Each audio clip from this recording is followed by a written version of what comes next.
Blessings, blessings, blessings sa ating lahat. Hug, hug, hug, mga minamahal na mga kapatid.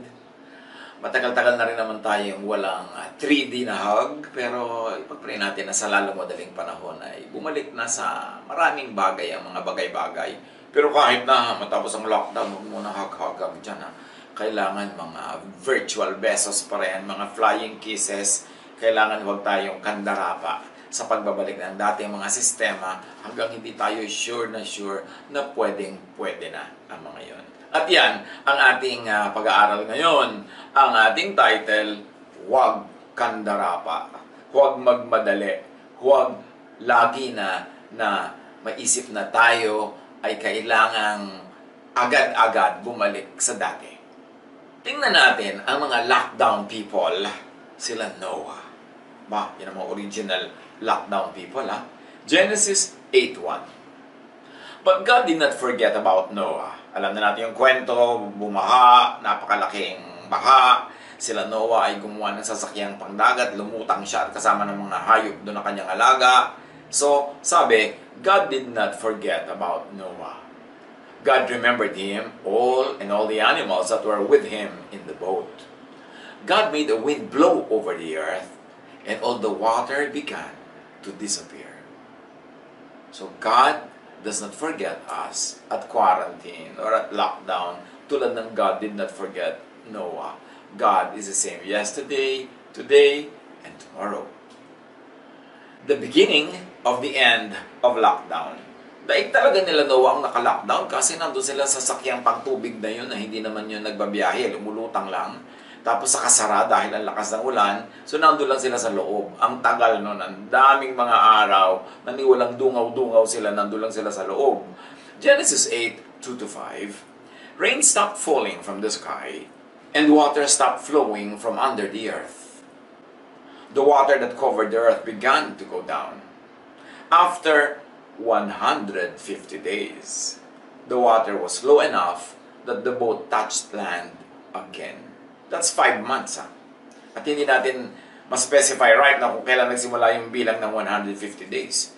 Yung ba ay noong nagsimulang pumatak ang ulan o noong nagsimulang tumaas ang tubig. But in any way, may 50 days involved here. 5 months bago nag-touchdown sa lupa yung ilalim ng kanilang sasakyang pantubig. The boat stopped on one of the mountains of Ararat.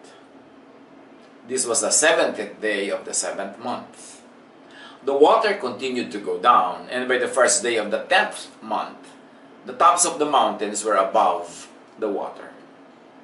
So, napakahaba ng panahon na nakasakay sila doon sa ark. At sa wakas, nakita na nila yung mga ituktok ng bundok, lumutang na mula sa tubig, bumababa na yung water level. At sinabi, nagland daw doon sa Mount Ararat. Ngayon, hanapan yung mga tao ng remnants ng ark na yan. Nasaan ba yan? Nasa Turkey daw. Imbes hanapin yung lesson ng story. Ano ngayon kung nakita mo yung mga kahoy niyan? Ano ngayon kung nakita mo yung remnant ng sasakyan? Ang importante, do we learn the lesson from the life of Noah and this flood? Genesis 8:6-9. Let's look at the progressive steps to the opening of the ark. Remember, ang title ng pag-aaral natin, Wag Kandarapa. And really, to be very emphatic, Wag Kandarapa sa paglabas sa ark. Which really means, Wag Kandarapa sa paglabas ng bahay. Which really means, Wag Kandarapa na kahit matapos ang lockdown, huwag magkandarapa na lumabas agad. The steps in preparation for this embarkation were in the verses. Verse 6, 40 days later, Noah opened the window he had made in the boat. So, hindi siya nagbukas agad, 40 days later pa, bago siya nagbukas. Then, he sent out a raven. May mga alaga kasi siya mga ibon doon sa loob, pinawalan niya yung uwak. The raven flew from place to place until the ground was dry and the water was gone. Yung raven na malakas lumipad, inunan niyang pawalan. Hindi siya ang lumabas agad, yung raven. Noah also sent out a dove. He wanted it to find dry ground. He wanted to know if water still covered the earth. So, yung raven hindi bumalik. No, pinalabas naman niya ngayon, pinalipad niya ang dove. Ang kalapati. Pero, hindi pa rin siya lumabas. Remember, hindi siya kandarapa. The dove could not find a place to rest because water still covered the earth. So the dove came back to the boat. Noah reached out his hand and caught the dove and brought it back into the boat. Iba-iba ang mga kakayanang lumipad, yung raven, ang layo-layo ng narating, di bumabalik, yung dove bumalik agad. So, nakita ni Noah, ay wala pang pwedeng dapuan, wala pang safe na lugar. So, nanatili sila sa loob ng ark. Genesis 8:10-11. After 7 days, Noah again sent out the dove. You see, another 7 days. And that afternoon, the dove came back to Noah. The dove had a fresh olive leaf in its mouth. This was a sign to show Noah that there was dry ground on the earth. Kaya naging symbol ng logo yung dove na mayroong kagat-kagat na dahon ng olive. No? Ibig sabihin, hope. May life na uli. At kadalasan naging symbol ito of peace. Kasi yung peace, hope. May hope of peace. So may uwi-uwi ng maliit at munting dahon itong kalapate. Ibig sabihin, tumubo na uli mga halaman, sumulpot na sila mula sa pagkakalubog sa tubig. So life is returning to normal. Genesis 8:12. 7 days later, Noah sent the dove out again, but this time the dove didn't come back. So another 7 days, sagitin na naman siya. Meron na ng uwi-uwing dahon. At nung after 7 days, pinawalan niya ang kalapate, hindi na bumalik. Ibig sabihin, may nadapuan na, may pwede nang tirhan, pwede nang magsimula uli ang buhay ni kalapate. May lesson in life. Diba? Marami. Kayo mag-isip. Paanong lesson yan? Huwag magkandarapa sa paglabas. Kahit parang pwede na, huwag agad-agad para sigurado. Genesis 8:13-14. After that, Noah opened the door of the boat. He looked and saw that the ground was dry. This was the first day of the first month of the year. By the 27th day of the second month, the ground was completely dry. So, halos 2 buwan pa bago natuyo talaga ang lupa. So, hindi pa rin lumalabas sila Noah. Genesis 8:15-19. Then God said to Noah, "Leave the boat.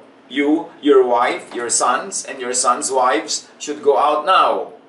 So, hindi nangahas si Noah at ang kanyang pamilya na lumabas kahit natuyo na yung lupa, kahit na yung kalapati hindi na bumalik, kahit lumutang na uli yung mga halaman at yung mga bundok ay lumabas mula sa pagkakalubog. Hinintay nila ang clear go signal from God.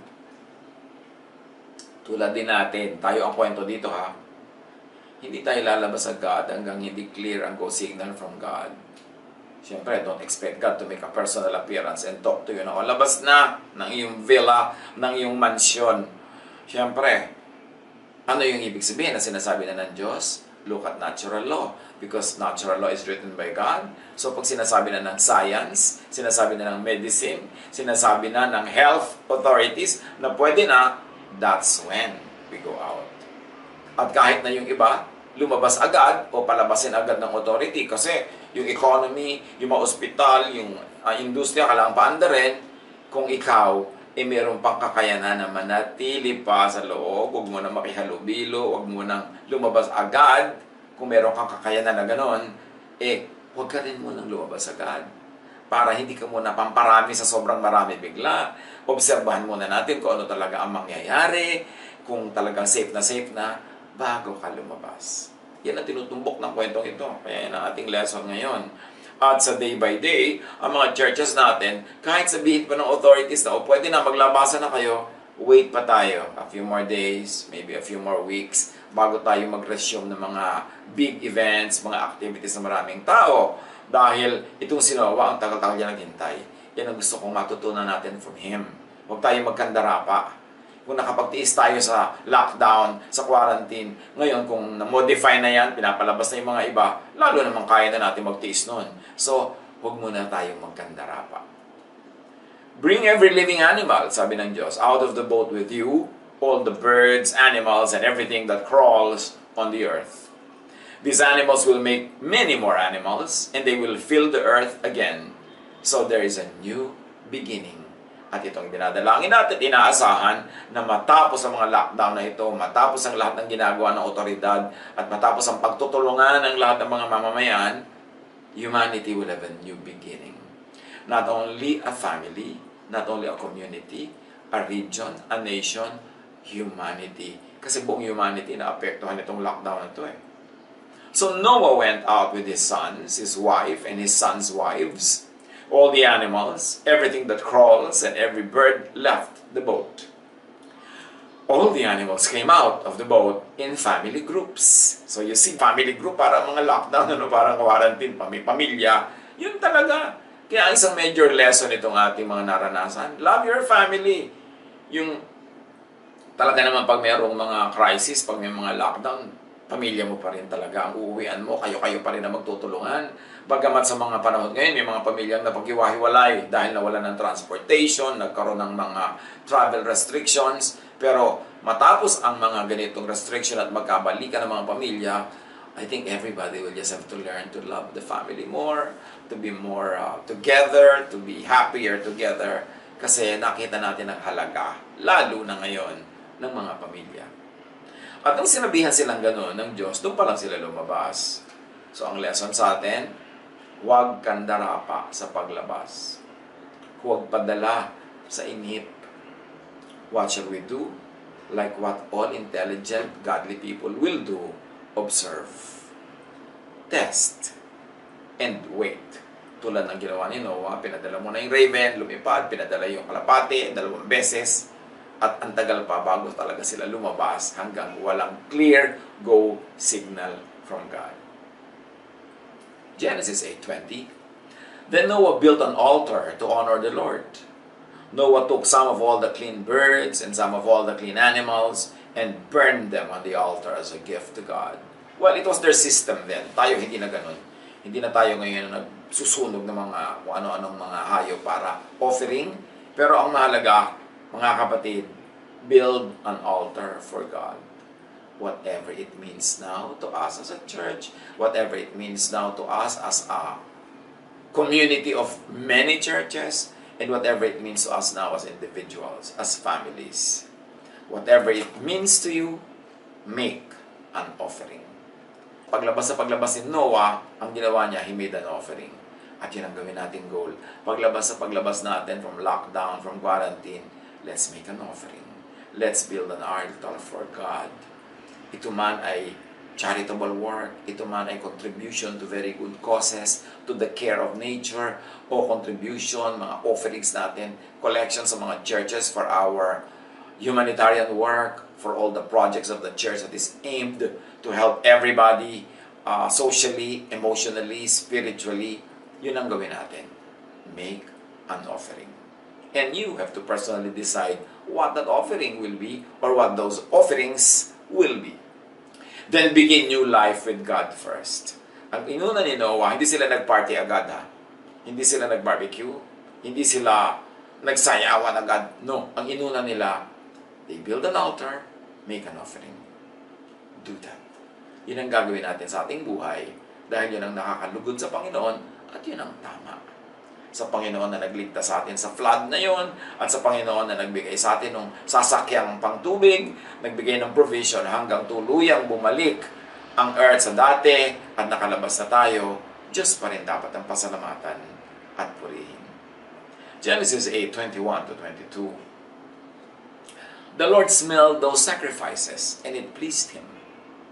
The Lord said to Himself, I will never again curse the earth as a way to punish people. So nakita nyo, sinabi ng Diyos, hindi ko na uli susumpain ang mundo, ang lupa, ang earth, bilang paraan ng pagpaparusa sa mga tao. Tapos ngayon, many insist na curse ng Diyos ang salot. Yung mga super religyoso dyan, nilalagyan na naman nila ng religious meaning ang virus. Imbes basahin nila yung biological, scientific meaning, lagi nilang nilalagyan ng lambong ng Dark Ages religiosity and superstition. Kaya tuloy laging nagmumukhang nakakatakot eh. Pero sabi ng Panginoon, hindi ko na uli susumpain ang mundo ng ganyan. Tapos ngayon, ipinagpipilitan pa rin ng iba na sumpayan ng Diyos, galit ang Diyos. Iniimbento nila yung mga takot nila. People are evil from the time they are young, but I will never again destroy every living thing on the earth as I did this time. So sinabi na nga, hindi na niya uli gagawin yan. As long as the earth continues, there will always be a time for planting and a time for harvest. There will always be cold and hot, summer and winter, day and night on earth. So, tuloy ang buhay, sabi ng Diyos. Hindi ko na ulitin yan, sabi niya. Genesis 9, Then God said to Noah and to his sons with him, I now establish my covenant with you and with your descendants after you, and with every living creature that was with you, the birds, the livestock, and all the wild animals, all those that came out of the ark with you, every living creature on earth. So sabi ng Diyos, magkikipagkasundo ako sa inyo. May covenant tayo ha, may contract tayo. Lahat kayong mga tao at lahat kayong mga hayop na nandyan sa ark na yun na lumabas. Ito ang atin ngayong usapan. Verse 11, I establish my covenant with you. Never again will all life be destroyed by the waters of a flood. Never again will there be a flood to destroy the earth. Pangako yan. Tapos ngayon, meron na namang global warming fears. Takot na takot ang mga tao sa natutunaw na yelo sa mga North and South Poles. Ilang beses na yung natunaw na buo. Look at geology. Look at the history of the earth. Even archaeology will show all of this. Pagtaas ng tubig, pagbaba ng tubig, pagtaas ng tubig. Tapos ngayon, pinapanakot na naman yan ng mga end-time scenario ng mga tao para magdagdag ng mga fear. We really should take care of the planet, but not fear. Dahil sinabi ng Diyos, hindi ko na uulitin ang ganyang dilubyo. So after the lockdown, do not return to old ways without positive, beautiful changes sa ating pag-iisip, sa ating habit, sa ating lifestyle. Do not return to old ways without improvement. Improve natin ang ating paraan ng pagmamabutihan sa isa't isa, pakikitungo sa kalikasan, sa mga halaman, sa mga hayop, sa hangin, sa tubig, sa mga bundok. Lahat yan, improve natin. Kasi maraming nagsasabi na kaya nagkaganito, there's imbalance in nature. Na dahil inuubos natin yung mga hayop, nagkakaroon ng extinction, na tinitirhan ng ganito mga mumunting mga life, wala na silang matirhan kaya sa tao na lumilipat. So para huwag tayong lipatan, dapat maraming hayop, hindi natin inuubos, which means huwag natin ubusin ng mga gubat para may tirahan yung mga hayop, huwag natin dumihan ng mga tubig para may tirahan sila. Kasi yung mga dating nakatira sa kanila, naglilipatan na sa tao kasi inubos na ng tao yung mga hayop. At yung mga gubat at mga tubig na tirahan ng mga hayop, na tinitirhan ng mga microorganisms. So do not return to our old ways without improvement in our behavior, in our lifestyle, without refinement in the way we deal with God, with one another, with animals, with plants, with nature. Marami tayong oras mag-isip-isip. Pero magpasya tayo bilang tao, bilang pamilya, bilang komunidad, bilang region, bilang bansa, bilang humanity, that let us learn lessons from this experience. It is a global experience, therefore the lesson should be global in effect, global in expanse and reach. Dapat baguhin natin ang pakikitungo sa creation, sa creatures na ginawa ng Diyos para hindi maulit ang ganitong mga crisis. God bless us all.